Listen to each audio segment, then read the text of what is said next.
16. ¿Por qué? Porque el 16 es la fecha más importante, es la fecha clave.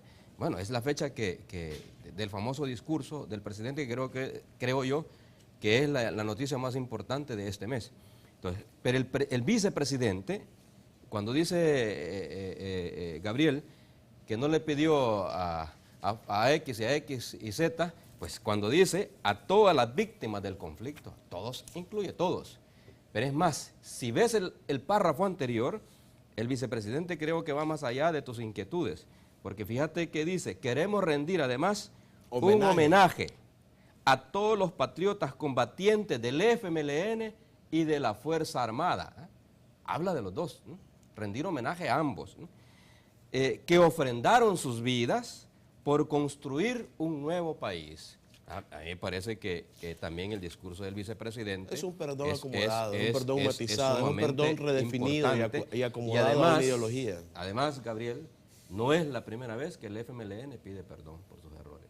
Ya en otras actividades y otros años, y justamente en actividades importantes, el FMLN Pero lo ha qué, hecho. Lo que no entiendo, ¿por qué matizarlo? ¿Por qué no confrontarlo y decirlo con una convicción real y amplia? Decir víctimas de guerra puede ser la gente que tuvo que emigrar de una zona. Pues aquí, hablemos de secuestro, pues hablemos de asesinato, hablemos de crímenes de guerra. Aquí habla hasta de los elementos de la Fuerza Armada. Entonces, para mí que es importantísimo. Es retórico ese perdón. Me parece que es importantísimo también la del vicepresidente. Pero doctor, del mismo discurso hay dos transcripciones. Una es la versión del sitio oficial del FMLN y otra es la versión del sitio oficial de la Presidencia de la República sobre el mismo discurso del vicepresidente el 16 de enero en el Monumento Cristo de la Paz. Efectivamente, en el del FMLN está tocado bastante más como a la ligera, el perdón, digamos, cierto, es bastante más breve, ¿ya? En relación, digamos, cierto, al que está puesto en la página web, y hay diferencias en el discurso, pequeñas diferencias. Bueno, lo quería nomás solamente... Pero igual, porque es extraño. Yo creo que el discurso que debemos tomar es el del 16 de enero, que es el día el de mismo, la... el mismo. Solo son dos el mismo versiones. con dos transcripciones con pequeñas diferencias.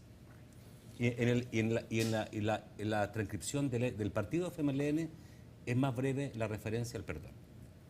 Y luego, Nacho, volviendo a lo primero que es el perdón que pidió el presidente de la República, Mauricio Funes, obviamente, he dicho, ha sido lo más importante, por lo menos en lo que va hasta este mes, como noticia y por supuesto como símbolo de esperanza para mucha gente que decía años estaba esperando cosas parecidas. Pero durante 8 años trataron de omitir ese tipo de situaciones.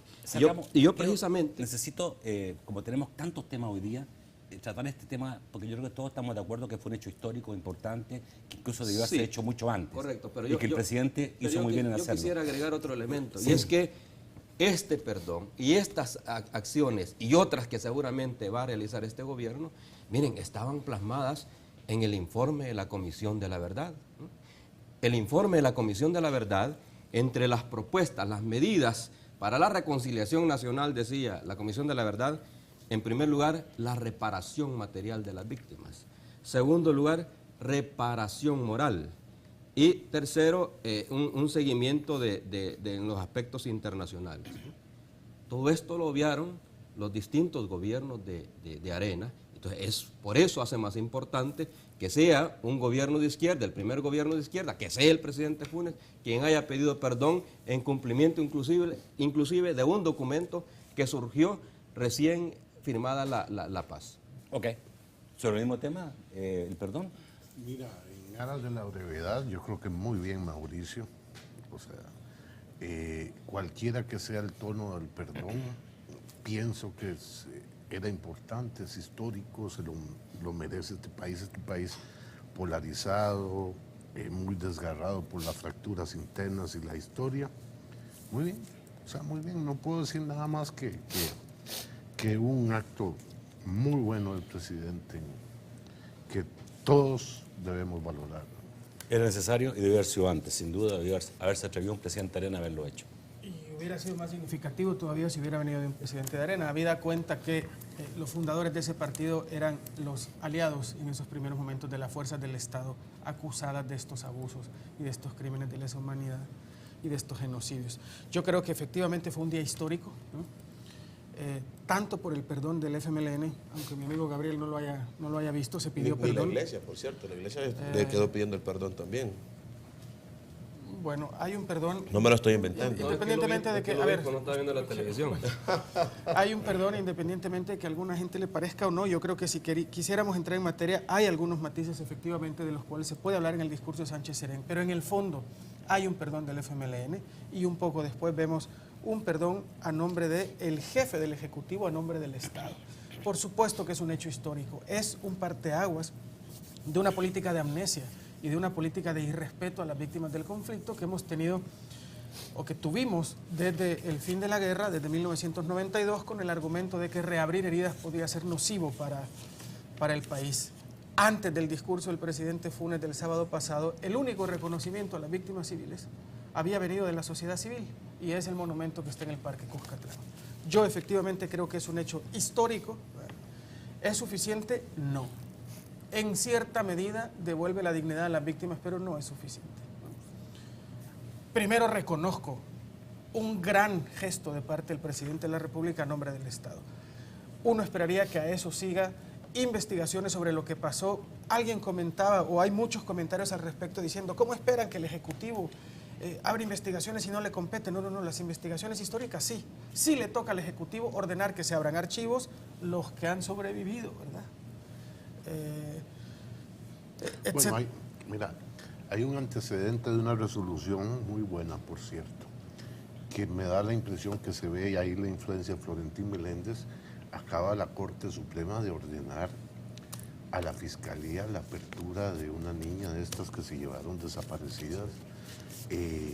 Por primera vez veo la Corte metiéndose en esto, en una tesis puramente de defensa de derechos humanos, que me parece muy bien, muy bien. Y además, para toda esta reconciliación que se ha venido diciendo que se logra no reabriendo heridas, lo que han demostrado los procesos históricos en todos los demás países es que este perdón era primero necesario para una verdadera reconciliación. Y a eso tiene que seguir la búsqueda de la verdad. No estamos hablando siquiera de penalización de los perpetradores de crímenes, sino simplemente que sepamos qué fue lo que hicieron, que sepamos dónde están muchos desaparecidos. En este país sigue habiendo madres buscando a sus hijos. ¿Verdad? Me parece también digno de resaltar la iniciativa del presidente de crear esta comisión. Y yo de verdad creo que hay una sociedad civil, una parte que creo que merece todo el respeto porque son familiares de víctimas, que está clamando un poco más, que está clamando porque se averigüe y se investigue, ¿no? ¿Qué fue lo que perpetraron las fuerzas militares en este país? De un lado y del otro, ojo. Ahora, si nos remitimos a la Comisión de la Verdad y a la responsabilidad del presidente, lo que le toca es el Estado y las fuerzas del Estado. Ok. Vamos a ir al corte y después del corte vamos a volver, porque ese mismo día el vicepresidente en su discurso, cabalmente en el Monumento de la Paz, habló de la necesidad de establecer una política más participativa en el país. Y a esto, digamos, para esto obviamente el vicepresidente, aunque no lo mencionó, está pensando, y se ha dicho antes, en lo que es la posibilidad de consulta a través de plebiscito